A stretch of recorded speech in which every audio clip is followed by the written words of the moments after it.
para quem talvez ainda não tenha vindo nenhuma das programações anteriores, sexta e hoje de manhã, alguém está vindo aqui pela primeira vez? Muito bem. Sejam bem-vindos a esse programa que nós vamos ter agora com o pastor Michelson Borges. O pastor Michelson é jornalista, pastor, teólogo, mestre em teologia, com especialização na área de biologia, e é uma pessoa que tem pesquisado bastante sobre a área de comunicação também. Especialmente, ele vai falar agora à tarde sobre o efeito da hiperconectividade, da exposição aí às telas, os efeitos que isso tem para a vida dos adolescentes, das crianças. E é um momento bem interessante que eu acredito que todos vão poder tirar bastante proveito. É uma discussão importante, bem atual. E, acima de tudo, ele vai mostrar um pouquinho do livro que ele tem, que trata sobre a influência, né, do conteúdo de mídia, né, não só de meios de comunicação, mas a influência de produções culturais aí sobre a vida das pessoas. E vocês vão ter um pouco dessa ideia agora à tarde. Então, aproveitem. Se ainda tem alguém que vocês querem convidar, dá tempo, né? Vai começar agora ainda. Dê um toquezinho, a pessoa pode vir até aqui. E também está sendo transmitido, então podem mandar o link, né, pelo canal da igreja, Adventistas Águas Claras. Então, vocês podem compartilhar com aquela pessoa que, de repente, não puder vir. E até para quem quiser assistir depois, vai ficar um registro bem interessante, bem inspirador. Então, que Deus abençoe, pastor Michelson, e mais esse momento aí. Que Deus abençoe e o conduza, e a cada um possamos tirar o máximo proveito desses momentos.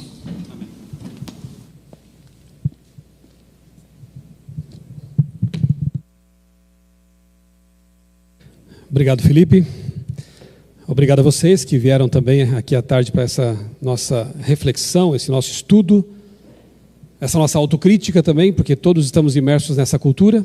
Então, na verdade, de alguma forma, todos nós somos afetados, né, por esses modernos meios de comunicação. Uns mais, outros menos. Mas eu não quero só assim demonizar, satanizar os meios, porque eu mesmo já usei histórias em quadrinhos para evangelizar. Eu tenho um canal no YouTube, então eu gravo vídeos. Eu uso o celular, tablet, essas coisas para produzir conteúdo também.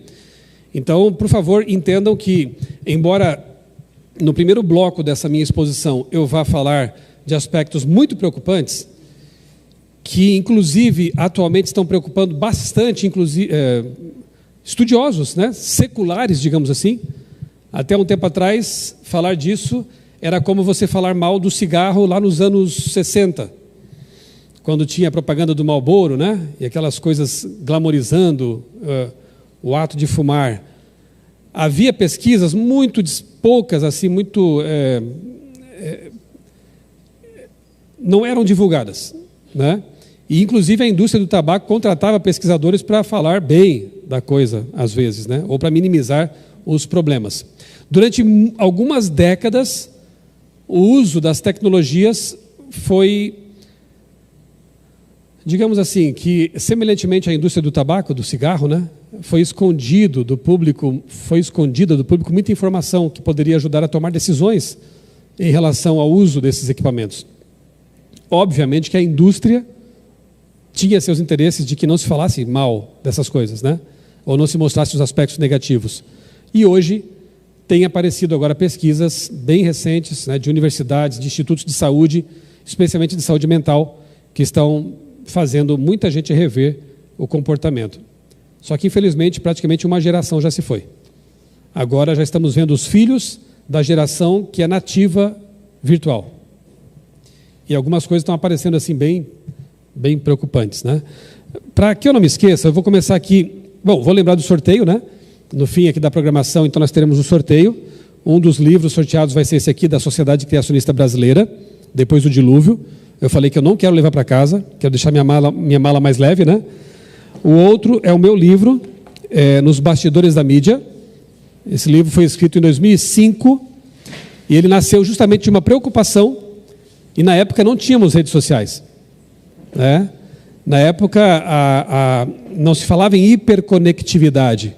A preocupação era mais com TV, filmes, séries, música, as diversas mídias, né, que se não são bem utilizadas, acabam trazendo problemas. Então, nos bastidores da mídia, como os meios de comunicação afetam a mente. Esse livro nasceu assim, eu fazia palestras por aí, nas igrejas, como jornalista, convidado, e quase sempre, no fim da programação, alguém perguntava, não tem um livro, não, sobre isso? Você nunca escreveu sobre isso? Aí despertou. Virou a chave, né? Assim, podia ter mesmo um livro sobre esse assunto, né? E eu comecei a pesquisar, publiquei em 2005 a primeira edição, e há 3 anos, não, uns 4 ou 5 anos atrás, eu publiquei então essa edição aqui, que é a edição atualizada. Eu disse de manhã, né, que quando eu escrevi esse livro, só tinha o Orkut estava começando, lembra do Orkut? Quem lembra do Orkut aqui? Olha aí. Hoje em dia falar disso já é quase que indicar a idade, né? O Orkut. Então não havia Facebook, Instagram, nem pensar, né? E redes sociais, WhatsApp, essas coisas não existiam. O livro, naturalmente, que se desatualizou. Não os princípios que norteiam a obra, mas os exemplos, né? Os cases, os materiais de análise. Então eu precisei atualizar o livro. Fiquei muito feliz com o resultado então da nova edição. E esse aqui também não vai voltar para casa comigo, tá? Eu quero deixar com alguém aqui. Depois os nossos amigos aí vão fazer o sorteio. Além disso, tem outros livros aí que o Neilson trouxe lá da CPB. Está chegando, né? Ele vai chegar aí com a mala dele, né? Então não vão ser só 2, serão outros mais. E eu repito, quem participou deste evento, o pastor, generoso aqui, tem mais coisas. Pronto, então deixa eu já anunciar aqui também. Acho que no fim vai ter para todo mundo aí. Esse aqui é outro livro que me deu muita alegria escrever, que é o História da Vida. Eu diria que é o livro que reúne os argumentos que me convenceram a abandonar o darwinismo e me tornar um criacionista. Uma boa introdução ao criacionismo. O autor não é um cientista, um técnico, né, um jornalista que tentou traduzir esses conteúdos de uma forma mais compreensível. Opa, tem mais um Bastidores da Mídia aqui, então já são 2. Tem a ótima meditação jovem aqui do pastor Milton Andrade, inverso, muito boa essa meditação. Tem 2, pronto, para não dar briga. 2 meditações jovens. Então, fique aí até o final, você pode participar. Esse aqui vai voltar comigo, porque eu estou lendo, esse é o meu, já está sublinhado.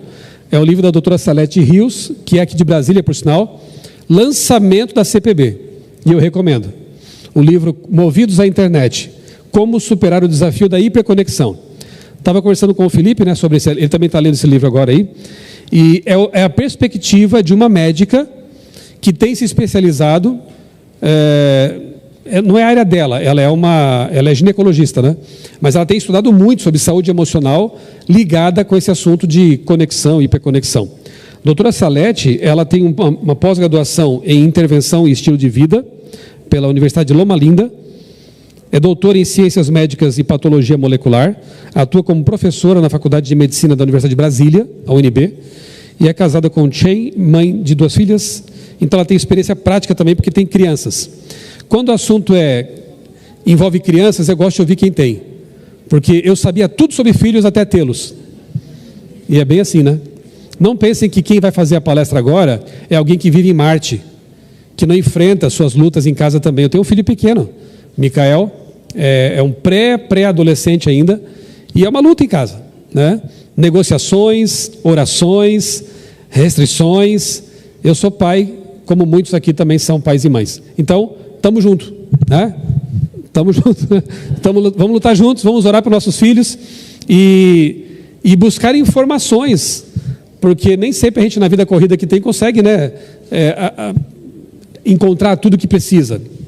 Eu espero que essa minha conversa com vocês, mais do que assustar, seja para conscientizar e tomarmos decisões sérias, porque especialmente nessa fase, já vou dizer agora porque pode ser que eu esqueça depois, o pessoal da neurociência sabe que o lóbulo pré-frontal, essa parte que tem que ver com decisões, com a racionalidade, com a espiritualidade também, ela está imatura até 20 e poucos anos. Então o cérebro infantil, tem aqui psicólogos que vão me ajudar, eu gostei, tem psicólogos que estão fazendo assim, então eu estou certo, não falei bobagem. Então, se esse cérebro está em desenvolvimento, é o momento mais importante para a mentoria. Para você estar junto ali com o filho, conversando, orientando, e ele sentir em você, pai e mãe, a pessoa que pode orientá-lo de fato, que ele possa confiar em você. Porque ele vai precisar do seu cérebro maduro para isso, certo? Mas é preocupante o fato de que é justamente nessa fase em que muitos se tornam viciados nessas coisas, né? Quando não tem o cérebro ainda plenamente amadurecido. Então, vamos ficar atentos aqui, fiquem comigo até o final. Eu não sei quanto tempo eu vou falar, eu só sei que eu tenho a tarde inteira. Me disseram isso. Então, vou trabalhando aqui as ideias com vocês, né? Vamos pouco a pouco refletindo juntos. Abraço para os amigos que estão no canal da igreja. Que Deus abençoe vocês também aí nas redes sociais da igreja, né? Vamos lá então, eu quero começar com uma história. Eu sei, a foto é macabra. E é para assustar mesmo. Essa foto aí são crânios encolhidos, tá? Por isso que a minha palestra tem o título Encolhedores de Cabeças, né? Na verdade, isso aí foi feito por uma tribo chamada Jivaros. Os Jivaros são povos aborígenes que viviam lá nas encostas orientais da Cordilheira dos Andes, no sudeste do Equador. Lá no passado, essa tribo, quando derrotava ali seus oponentes, né, tribos vizinhas, enfim, eles derrotavam os inimigos e ainda por cima decapitavam e com técnicas de aquecimento e algumas substâncias lá que eles desenvolveram, eles encolhiam o crânio.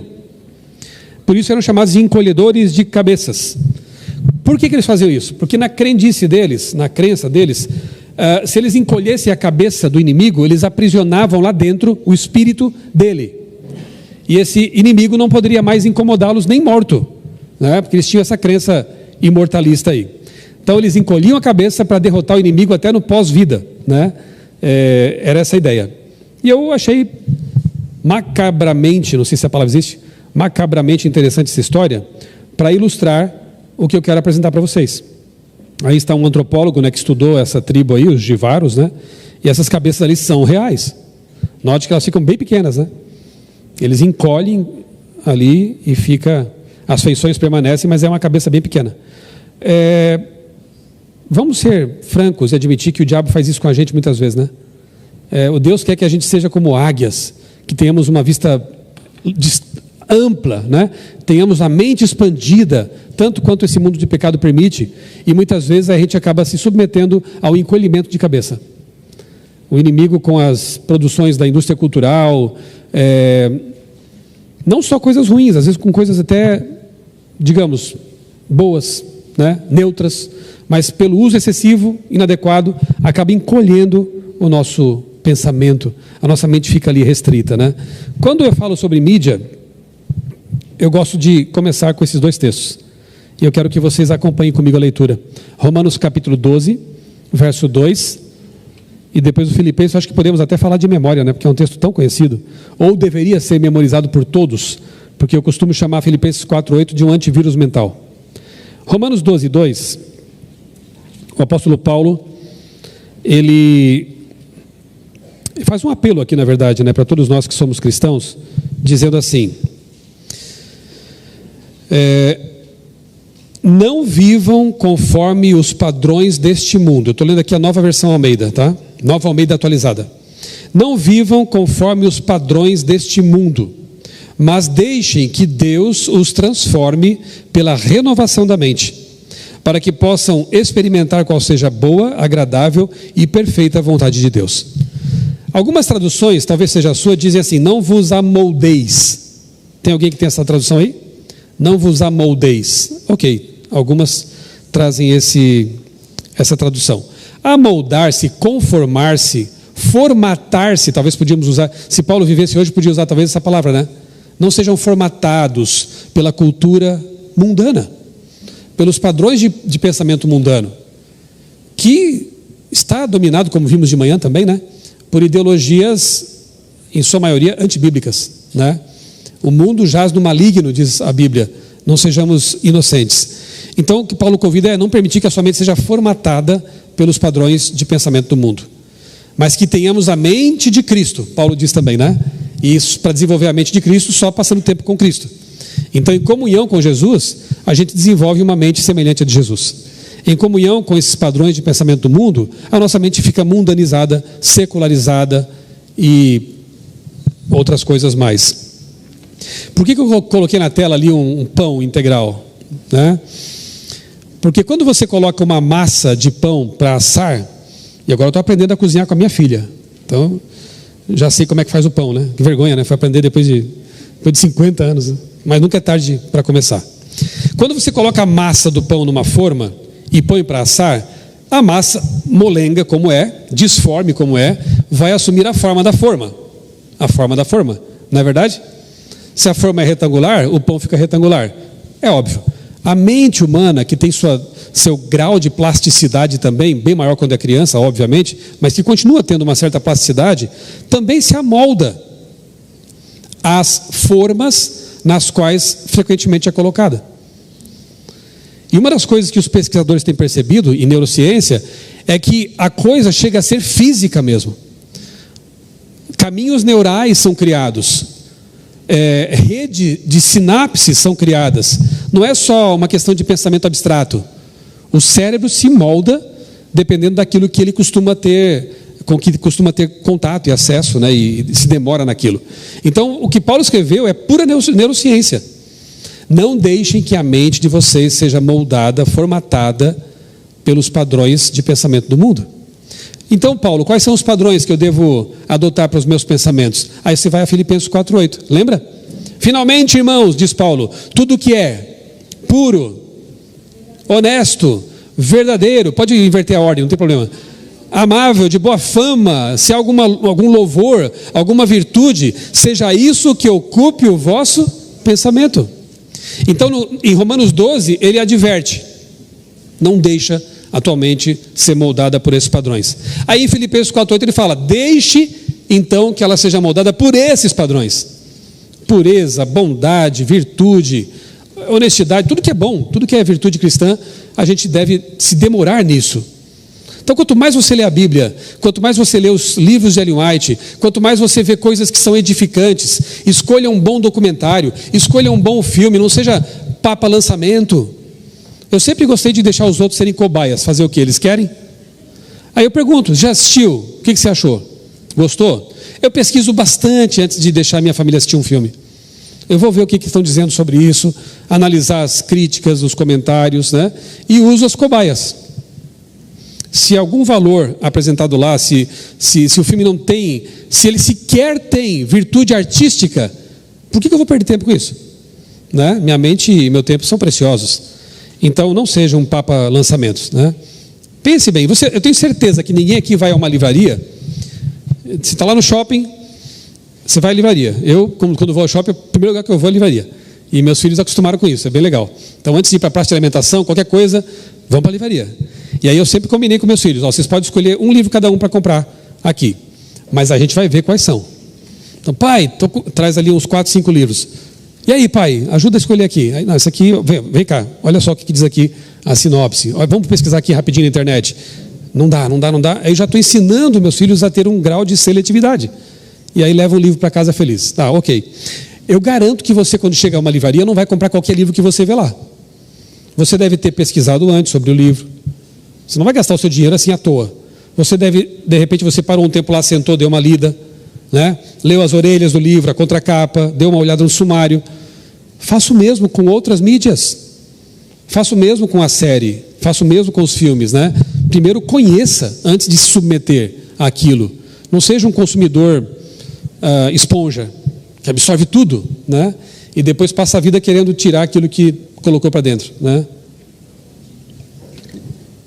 Algumas mídias são tão poderosas. Por exemplo, eu falei de manhã que eu era fã do Legião Urbana, né? Aqui de Brasília. Tem uma música do Renato Russo que tem, eu acho que uns 8 minutos. Se eu quiser, eu trago inteira a memória. Está lá, trancada, guardada, né? Eu não quero, não me convém. Mas se eu quiser, está lá. Olha o poder da música, de um filme, de uma série. Tem imagens, tem cenas de coisas que eu assisti lá na minha adolescência, que até hoje estão ali dentro. Se você nasceu na igreja, olha que coisa maravilhosa, você tem um HD Quer dizer, todo mundo que nasceu tem um HD zerado, né? Limpinho. Mas à medida que nós vamos crescendo e absorvendo coisas, o HD vai sendo preenchido. E aí tem uma frase do Carl Jung, que eu acho genial, que ele fala assim: todos nascemos originais, mas morremos cópia. Genial. Nós nascemos todos originais, mas vamos sendo cópia daquilo que vamos acumulando com o tempo. Tem gente que vai morrer cópia de um jogador de futebol, cópia de uma atriz de televisão, de cinema, né? Cópia de um autor. Você quer ser cópia de quem? Eu já sei de quem eu quero ser cópia, nem sempre eu consigo, mas eu quero. Eu persigo esse alvo. Jesus. Como eu quero ser parecido com Jesus? E muitas vezes me vejo longe disso, mas eu quero. Como dizia Paulo, né? Eu prossigo para o alvo. Mas como é que eu posso ser parecido com Jesus? Se eu não passar tempo com Jesus? Se eu não consumir o que Jesus deixou escrito por meio de seus autores inspirados? Se eu não orar a Deus todo dia? Eu vou me parecer com aquilo que eu vou copiando. Não esqueça, todos nós nascemos originais e morremos cópia. Parece que Jung copiou de Ellen White, porque ela fala assim: nós somos transformados pela contemplação. A mesma ideia. Nós somos transformados pela contemplação. Aquilo que você mais contempla, inevitavelmente vai transformar você, vai moldando o seu caráter. John Stott, um autor muito celebrado, desculpa, esse também, né? John Piper, ou Piper. O Stott também é bom. O John Piper, nesse livro Pense, escreveu algo bem legal aqui na página 23, que é o seguinte: é um apelo, o livro, né, que ele escreveu, é um apelo a que vejamos o pensar como um meio de Deus, que Deus ordenou para o conhecermos. Pensar é um dos meios mais importantes de colocarmos o combustível no fogo da adoração a Deus e do serviço ao mundo. Pensar é adorar. E o diabo quer o quê?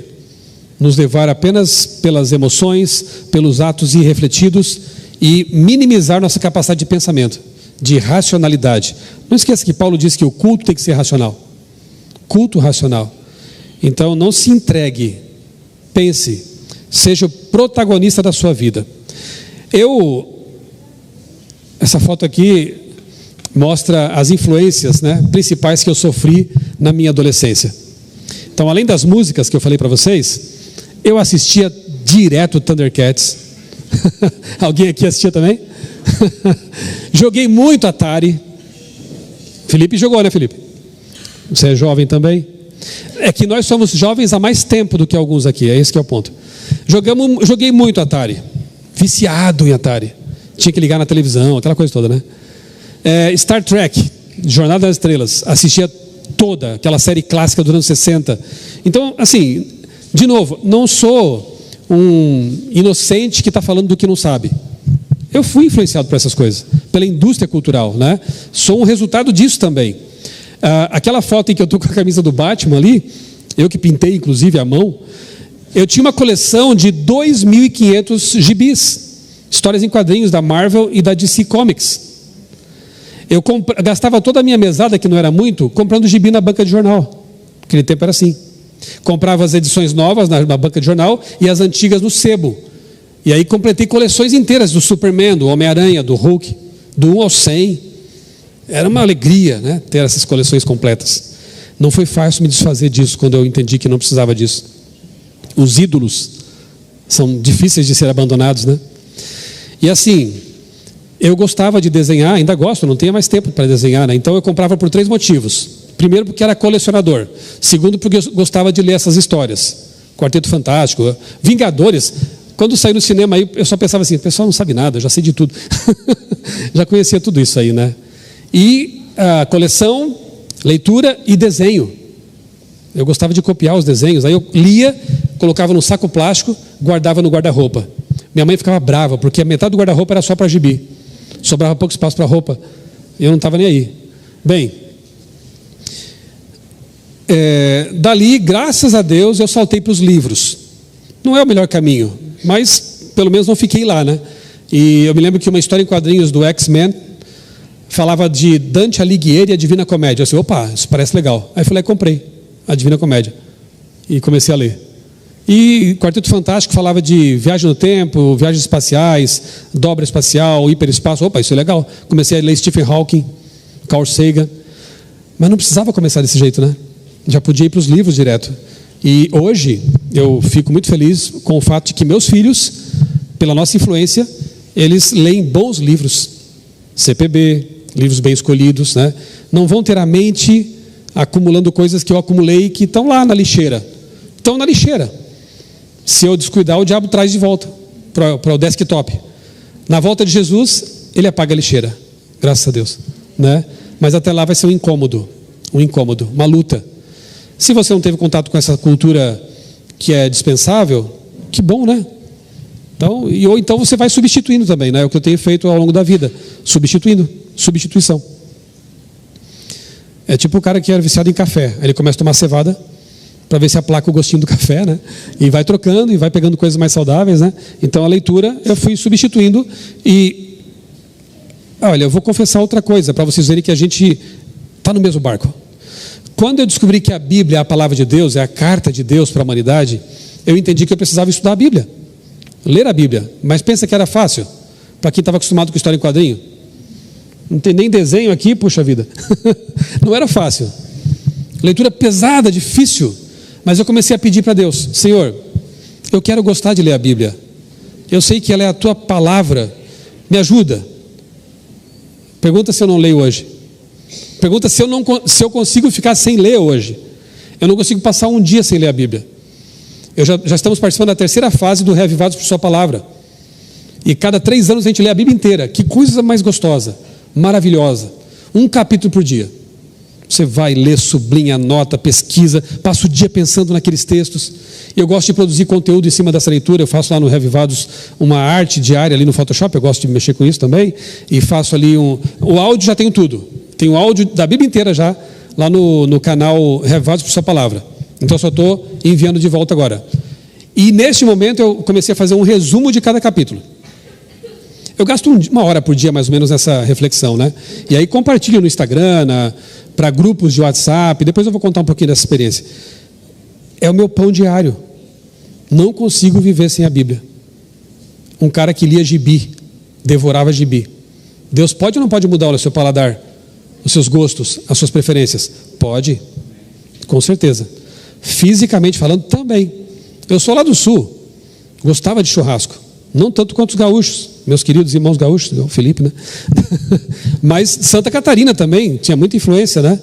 E Deus foi mudando o meu paladar também, e hoje estou bem diferente, né? Então, eu conheço um Deus que pode ir mudando as nossas preferências, despoluindo a nossa mente, né? E nos ajudando nessa caminhada. Repito, estamos todos juntos, mesmo barco. Aqui tem que clicar na tela, tem um áudio, né? É um pequeno vídeo. O que eu quero mostrar para vocês são pessoas que não têm nada a ver com religião, preocupadas com o assunto. Esse aqui é o Eslen Delanogari, psicólogo e neurocientista. Um vídeo bem curtinho. Eu coloquei alguns vídeos ao longo dessa apresentação para acordar vocês. Vocês são geração da tela, então tem que usar a tela. Eu vou usar para o bem agora, né? Então clica para mim no meio da tela, vai executar e tem um... Mas a adolescência é uma limitação neurológica, cara. O adolescente não tem um cérebro totalmente formado até os 23 anos. Até os 23. Em média, 25. Ou seja, literalmente os moleques são descabeçados. Não tem olha que perigo é ser adolescente, cara. Primeiro, papo sério. Não, é perigosíssimo. Eu dei muito sério. Trabalho na Saca só, papo sério, ó. Presta atenção. Na adolescência, cara, a adolescência é a época da sua vida em consequência que tem pico de suicídio. É a época que você mais tem chance de se matar. E é a época que você tem mais chance de tirar a vida de alguém também. Então, passou pela adolescência, você venceu um período obscuro da sua vida. Passou sem vício, passou sem problemas, você venceu um período obscuro no sentido comportamental. Porque o adolescente, ele tem pouco córtex pré-frontal, pra galera entender. Tá aqui atrás da testa, é região... A definição de córtex pré-frontal é a seguinte, nunca mais esqueçam isso. Mauricião, anota aí, Mauricião, pra você não esquecer. A definição de córtex pré-frontal é a região do cérebro que faz o difícil quando é o certo a fazer. Então você tem um sorvete e tem um brócolis, você está de dieta. Qual que é o difícil fazer? Comer o brócolis. Qual que é o certo a fazer? Brócolis. Você está de dieta. Quem vai escolher o córtex? O córtex pré-frontal. Se eu escolher o sorvete? Se eu estimulo o seu córtex pré-frontal por estimulação magnética transcraniana, que bota um eletrodo aqui e desliga um pouco ele, você vai começar a escolher o sorvete. Eu sempre escolhi o brócolis. Se tu dormir mal, você vai escolher o sorvete. Sono... Qualquer coisa que abale o córtex pré-frontal. Sono ruim, privação de sono. Fato. Desliga o eu córtex durmo mal, eu já quero caçar um pão de queijo, alguma coisa e tal. Você fica impulsivo. Fica impulsivo. Estresse é o pior. Estresse? Estresse é o pior de longe. Vai pro álcool, por exemplo. Aí você começa a compensar, né? Eu estava falando e não terminei de falar, né? Que o Felipe e eu estamos lendo esse livro aqui, de uma médica. Uma pediatra que está se especializando também na questão da neurociência. E a abordagem dela aqui é sob a ótica de uma médica que está recebendo no consultório um monte de gente com problemas emocionais. Muito mais do que há 5, 10 anos. Antes das redes sociais era um percentual, agora é um absurdo o que está acontecendo. Então, é o que ele diz aí, o que pessoas, digamos assim, de fora, né, estão percebendo. Privação de sono, que também tem que ver com telas. O excesso de tempo, vão até muito tarde, superestimula o cérebro, demora a dormir. Alguns viram a noite jogando, né? Os tais videogames que são bastante envolventes, né? Hoje a indústria do videogame, ela é mais investe mais do que a indústria de Hollywood, sabiam disso? A indústria de games é mais multibilionária do que a indústria de Hollywood, do cinema, porque são superproduções esses jogos. Então, estresse, noites mal dormidas, tudo isso dá em saúde emocional piorada, né? Eu quero indicar um outro livro, no final eu vou repetir, mas então eu recomendo esse aqui, da doutora Salete, recém-lançado pela casa, Movidos à Internet. Tem um desse aqui também, Nelson, para sorteio? Opa, então vamos ter mais um também aqui, o livro Movidos à Internet. Recomendo o meu, dos Bastidores da Mídia, e outro que agora tem a versão digital, porque foi o livro Missionário 2018, lembram? O Poder da Esperança, que eu escrevi com o Dr. Julián Megosa, ele é psicólogo, sobre saúde emocional. É importante ler sobre isso. Questão do estresse, da ansiedade, depressão, né? Porque esses problemas de saúde mental e emocional estão sendo maximizados na era das telas, das redes sociais e dos videogames. Então eu diria que esse combo aí deveria ser estudado por vocês, especialmente pais. Viu o que ele falou? A adolescência é uma fase complicada. O cérebro jovem, adolescente, é imaturo. É a fase em que os pais têm que estar mais perto, têm que ser mais amigos. Na verdade, construir isso na infância, né? Você vai construindo para que quando chegar na adolescência já é uma coisa natural. Tem que estar junto, tem que estar acompanhando, mentoreando, monitorando até. Mas é invadir a privacidade. Não estou nem aí. Já disse para meus filhos, aqui em casa é uma monarquia, não é republicano aqui não. Não é democracia aqui não, é uma monarquia, eu sou o rei. Aqui a gente controla. Está tudo certo, né? E quando é feito com amor e preocupação real, os filhos entendem que é para o bem deles, né? Acho que tem que clicar naquela setinha embaixo que aumenta a tela, né? A próxima tela aqui, ali embaixo tem um expandir. Aí, beleza. Aí, olha só, gente. Brasileiros passam mais da metade de suas vidas na internet, estima a pesquisa. Isso aí é do site o que aqui? Tech Tudo. Mais da metade da vida está sendo gasta na internet, uma vida virtual, não real. Isso não tem como produzir saúde emocional. E o que essa geração vai colher, né? E eu poderia colocar aqui muitas e muitas pesquisas mais aí recentes. A doutora Salete aqui, ela tem uma bibliografia extensa. No capítulo 2, acho, do meu livro, Os Bastidores da Mídia, eu falo da tríade filosófica do mal, né? Um pacote ideológico. Isso aqui eu vou passar rápido aqui para vocês. Eu até comentei um pouco já disso aqui pela manhã. Então, o que as produções culturais têm disseminado com força hoje? Uma das ideias, são vários ismos, né? Uma delas é o relativismo. Não existe verdade absoluta. Isso é pensamento pós-moderno, na verdade, né? E nessa tirinha aí eu faço uma brincadeira com isso, né? Isaac Charles, é uma tirinha que criei juntamente com o Joezer Mendonça. Então é uma brincadeira que a gente faz, o Charles Darwin com o Isaac Newton, né? E aí o Newton diz assim para o Darwin, para o Charles, Em meu livro, afirmo que a Bíblia é a verdade. E, de fato, o Isaac Newton fala isso no livro dele. Aí o Charles rebate. Não existem verdades absolutas, Isaac? E o Isaac pergunta, e essa aí que você falou? É verdade ou não é? E o Charles fica sem saber o que responder. Na verdade, o relativismo é uma contradição em si, né? Dizer que não há verdade absoluta é dizer uma verdade. Pelo menos para você que diz isso. Não você, eu acho que você não diz isso. Mas para quem diz isso, ele está afirmando uma verdade que para ele é verdadeira, né? Então o relativismo ele já cai por terra nesse questionamento. Mas o mundo ensina isso. Ah, você é feliz guardando o sábado? Beleza, fica aí. Eu sou feliz de outro jeito. Parece que o que importa é ser feliz, não saber o que é a verdade. Um texto aqui de Ellen White, no livro Atos dos Apóstolos, ela diz assim: Satanás trabalhará com todo o seu poder enganador para influenciar o coração e obscurecer o entendimento, a fim de que o mal pareça bom ou bem e o bem pareça mal. Está aí, ó, desmascarando o relativismo, né? Ele vai trabalhar na mente das pessoas, influenciar e obscurecer o entendimento, a razão que Paulo diz que é tão importante, para que as pessoas comecem a inverter as coisas, chamar o bem de mal e o mal de bem, inversão de valores, né? Então, cuidado com a sua cidadela mental. O evolucionismo é um desses ismos também, né? A vida não precisa de Deus, a vida simplesmente passou a existir. A ideia é de que você é um animal racional meramente. O naturalismo seria a filosofia correta, a vida surge, tudo é natural, não existe sobrenatural, e a moral é uma ilusão. Ah, você está exagerando, não é tudo isso. Ah, é? Quer ver um exemplo?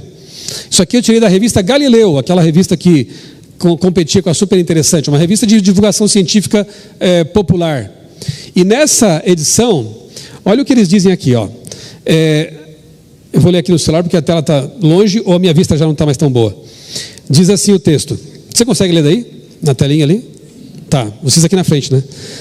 Seu namorado tem essa péssima mania de olhar disfarçado quando passa uma mulher atraente. Culpe a seleção natural. Olha que conveniente.